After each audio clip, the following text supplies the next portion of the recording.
È ricominciato a piovere dopo la tregua del 1 maggio, stamane grandinata ad Eraclea, ma soprattutto è tornata la paura nella bassa padovana. Dopo 4 giorni di intense piogge e un giorno di tregua, la situazione non è affatto semplice. Allagamenti rimangono in molti punti delle Stense e negli altri comuni colpiti dal maltempo. Ci sono ancora 90 famiglie isolate. A Stanghella, Solesino, Carceri e Vighizzolo permangono alcune situazioni di particolare gravità. La Protezione Civile della Regione sta monitorando ora per ora la situazione. Terraglio, tagli selvaggi, appello dell'assessore all'ambiente del comune di Mogliano per salvaguardare gli alberi.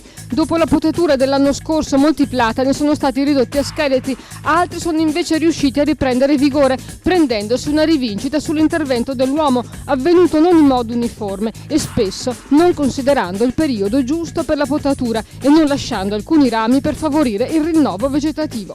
Per questo l'aspetto della statale dal punto di vista arboreo è oggi molto eterogeneo. In alcuni tratti la competenza sulla manutenzione ricade non sull'ANAS ma sui comuni. Quelli di Preganziolo e Mogliano hanno adottato, secondo l'assessore, un approccio ben diverso. La differenza si vede, ha dichiarato. Noi da gennaio ad oggi abbiamo speso 40.000 euro per potature professionali e qualificate. Sono stati potati 66 platani, di cui 60 nel tratto comunale del Terraglio. Gli Harlem Globetrotters fanno il pienone al Palarex di Jesolo e mandano in visibilio le 4.000 persone che hanno riempito la struttura di Piazza Brescia.